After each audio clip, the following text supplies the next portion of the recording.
पंच महाशब्द, कल्हण की राजतरंगिणी जिसमें कश्मीर का इतिहास लिखा गया है, उस कश्मीर के इतिहास लिखे जाने वाले महान ग्रंथ राजतरंगिणी में इस पंच महाशब्द का प्रयोग किया गया है। पंच महाशब्द उपाधि धारण करने वाले महान योद्धा जिस राजा के चरणों में लूटते थे, यानी अपना सिर झुका करके नमन करते थे, आज उसी शासक महाशिव तिवरदेव के बारे में हम पढ़ेंगे। महाशिव तिवरदेव जिसने सकल कौशल अधिपति की उपाधि धारण की थी। सकल कौशल अधिपति छत्तीसगढ़ के स्थानीय अंचल पर केवल 2 शासकों ने धारण किया है, एक पृथ्वीदेव प्रथम और एक महाशिव तिवरदेव। आप सभी का प्रगति कोचिंग सेंटर में फिर से स्वागत है। पांडुवंश की जो श्रृंखला पिछली क्लास में हमने खत्म की थी, वहीं से आज शुरू कर रहे हैं। चौथा 5वां वीडियो है। पुराने जितने भी कक्षाएं हैं उन सब के पार्ट को जब तक आप देखेंगे नहीं तब तक ये कहानी आपको समझ में नहीं आएगी। कोशिश कीजिए उस वीडियो को देखिए। आज शुरू करते हैं। हम महाशिव तिवरदेव पढ़ेंगे, उसके पहले नंदराज प्रथम पढ़ेंगे और उसके पहले हम पढ़ेंगे इंद्रबल। तो आरंभिक इतिहास और उसकी वंशावली क्या थी हमने पिछली कक्षा में पढ़ लिया था। आज उसी श्रृंखला को आगे बढ़ा रहे हैं। इंद्रबल और आगे हम पढ़ेंगे नंदराज प्रथम। तो इंद्रबल और नंदराज प्रथम का जो शासन काल है वो छोटा सा था, स्थापित जरूर किया था इंद्रबल ने अपने आप को यहाँ पर।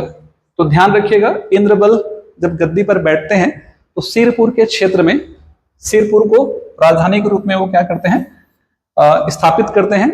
लोक प्रकाशा अमरार्य कुल यानी सरबपुरी राजवंशी शासन की राजकुमारी लोक प्रकाशा से इनका ब्याह होता है।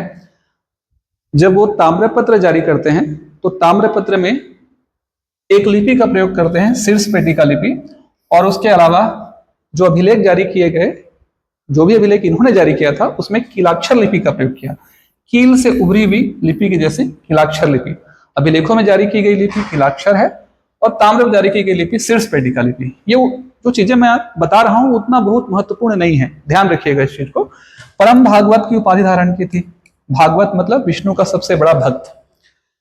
सुदेवराज इंद्रबल इनके सामंत थे। सुदेवराज ने जो ताम्रपत्र जारी किया और जो अभिलेख जारी किए, उन अभिलेखों और ताम्रपत्र में इनका जिक्र है।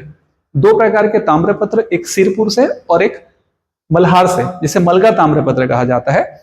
उसके अलावा कौवाताल अभिलेख जो बलौदाबाजार जिले के अंतर्गत आता है, वहां से उन्होंने जो लेख लिखवाए ताम्रपत्र और अभिलेख में, उसमें इंद्रबल का उल्लेख, ध्यान रखिएगा, सर्वाधिकार अधिकर्ता के रूप में किया। सारे अधिकार जिसको दे दिए जाएं, ठीक है, पावर ऑफ अटर्नी जिसके हाथ में चली जाए, वो सर्वाधिकार अधिकर्ता। और उसी अधिकारों का प्रयोग करते हुए इनकी पारिवारिक स्थिति का लाभ उठा करके, जब इनकी अंदर में ही जब घात होने लगा तो इनके परिवार की फूट का फायदा उठा करके इंद्रबल ने अपने आप को स्थापित किया था। ये हमने पिछली कक्षा में पढ़ा है इस चीज को।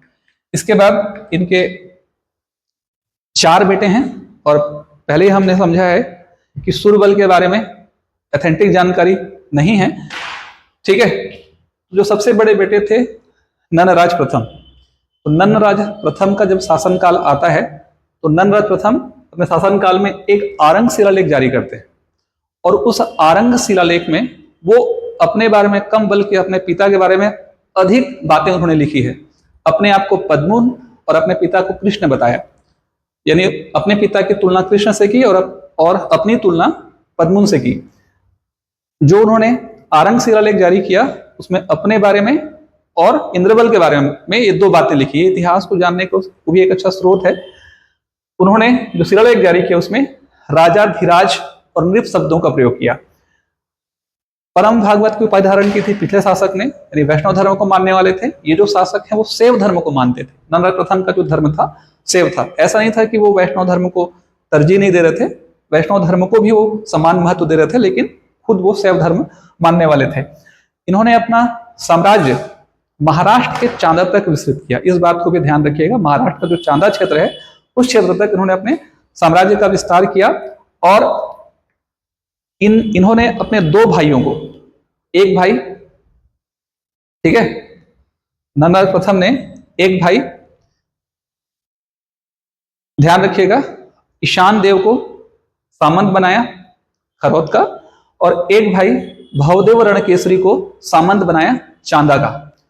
महाराष्ट्र के चांदा क्षेत्र में एक हमको अभिलेख मिला है, उस अभिलेख में इन्होंने, ध्यान रखिएगा, जो अभिलेख मिला है जिसे भांदक शिलालेख बोलते हैं। भांदक एक क्षेत्र है जो चांदा जिले के अंतर्गत आता है, चांदा महाराष्ट्र में है, भांदक क्षेत्र है, उस क्षेत्र के आधार पर इसका नाम भांदक शिलालेख जारी किया गया। तो इस भांदक शिलालेख में अपनी वंशावली के बारे में बताया है, अपने बारे में बताया है, अपने पिता के बारे में बताया है, अपने भाई के बारे में बताया है। किसने बताया है? भवदेव रणकेसरी ने। और इस भांदक शिलालेख में एक कोई सूर्य घोष नामक राजा के द्वारा किसी बौद्ध मंदिर का जीर्णोद्धार का उल्लेख भी किया गया है। ठीक है, इसके अलावा हम लोगों ने कल भी समझा था, आज भी हम समझेंगे, लखनेश्वर मंदिर के बारे में आपने समझा है। लाखा चौर मंदिर, 1.25 लाख चावल के दाने चढ़ाने से आपकी मनोकामना पूरी होगी। वही मंदिर जिसका निर्माण ईशान देव ने किया था। तो ईशान देव के द्वारा बनाए गए, ध्यान दीजिएगा इस चीज को, मंदिर में अपने, इनके पिता इंद्रबल और अपना यानी ईशान देव का उल्लेख है। इनके बारे में भी आपको वहां जानकारी मिलती है। ठीक है, चलिए आगे बढ़ते हैं। इसके बाद हम समझेंगे महाशिव तीवर देव।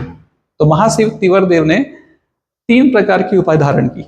सकल कौशल अधिपति, पूरे कौशल का अधिपति, संपूर्ण कौशल का अधिपति। इस बात को भी आपको समझना है, संपूर्ण कौशल का अधिपति का मतलब केवल उनका साम्राज्य कौशल के क्षेत्र यानी दक्षिण कौशल तक ही सीमित नहीं था, बल्कि जो छत्तीसगढ़ का जो सीमावर्ती इलाका है, आज नक्शा नहीं रखा हूं मैं, अगली क्लास में जरूर रहेगा, जो सीमावर्ती क्षेत्र है छत्तीसगढ़ का, छत्तीसगढ़ और रायगढ़ से जुड़ा हुआ जो उड़ीसा वाला भाग है, उस वाले भाग में उत्कल, बलांगीर, सुंदरगढ़, संबलपुर, इस क्षेत्र को, ठीक है, सकल कौशल, कौशल मतलब ध्यान रखिएगा संपूर्ण कौशल, तो केवल कौशल का नहीं बल्कि कौशल से जुड़ा हुआ जो उड़ीसा का क्षेत्र है, उस पूरा उड़ीसा तक भी इनका साम्राज्य जो है क्या हुआ, फैला हुआ था। ठीक है, इसलिए सकल कौशलाधिपति की उपाधि धारण की इन्होंने। इसमें 3 ताम्रपत्र जारी किया गया इनके द्वारा। एक ताम्रपत्र जारी किया गया राजिम से, एक ताम्रपत्र जारी किया गया बालोद से, और एक जारी किया गया बोदा से। ध्यान रखिएगा, ये बोदा पहले रायगढ़ जिले में पड़ता था, सरिया के पास था, अब ये सारंगढ़ जिले में चला गया। बुक में बोंडा देता है, वो बोंडा नहीं है, एक्चुअल में बोंदा है, बोंदा समझिएगा ना, बोंदा एक स्थान है, और वहीं से एक ताम्रपत्र जारी हुआ, और उसी के द्वारा जारी वहीं प्राप्त ताम्रपत्र में पंच महाशब्द का प्रयोग किया गया। महाप्रतिहार, सैनिकों का मुखिया, संधि विग्रहक, विग्रह मतलब अलग करने वाला, संधि मतलब जोड़ने वाला। विदेश मंत्री ही 2 राज्यों के बीच में या तो मैत्री कराता है या उन राज्यों को अलग करके लड़ाता है, इसलिए संधि विग्रह यानी विदेश मंत्री। महाप्रतिहार मतलब द्वारपालों का प्रमुख, सेना का प्रमुख, भंडार गृह मतलब भंडार का प्रमुख, महासाधन भाग मतलब कर वसूलने वाला, और महास्वाला अस्वाला का प्रधान।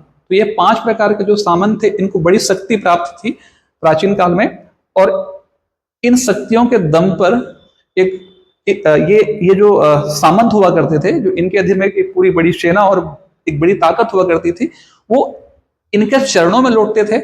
इस शब्द का तात्पर्य है, ये इनकी वीरता, इनकी प्रतिबद्धता को दर्शाता है, इनके पराक्रम को बताता है कि कितने महाशिव तेवर देव पराक्रमी शासक थे, जो बड़े बड़े योद्धा इनके चरणों में अपना सिर झुकाते थे। ठीक है, तो वैष्णव धर्म को मानने वाले थे, इस बात को ध्यान रखिएगा। यहां भी एक आरंग से एक शिलालेख इन्होंने भी जारी किया है, महाशिव तेवर देव ने। ठीक है, आगे आने वाले समय में जब आप पहुंचेंगे तो विष्णुवर्धी, विष्णु मुंडी, माधववर्धन, इस बात को भी आपको समझना पड़ेगा। विष्णु मुंडी, ठीक है, विष्णु मुंडी माधववर्धन नाम के उड़ीसा के शासक थे।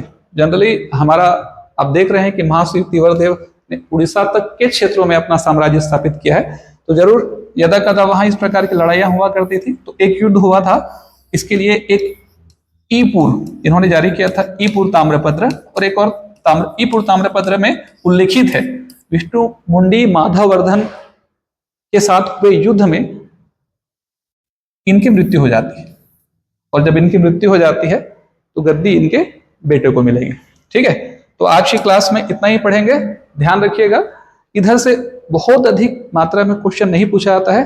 जो एक क्वेश्चन पूछा जाता है सबसे इंपॉर्टेंट है वो यही है कि सकल कोसलाधिपति की उपाधि किसने धारण की थी। ध्यान दीजिएगा इस चीज को, सकल कौशल अधिपति और परम वैष्णव, ठीक है, ये 3 प्रकार की उपाधि इनके द्वारा धारण की गई थी। कौशल का अधिपति, सकल कौशल अधिपति और परम वैष्णव। और जो बूंदा ताम्रपत्र है वो बूंदा ताम्रपत्र सबसे ज्यादा इंपॉर्टेंट है। उम्मीद करता हूं कि क्लास आपको जरूर पसंद आएगी। क्लास अच्छी लगे तो वीडियो को जरूर शेयर कीजिएगा। सभी को थैंक यू।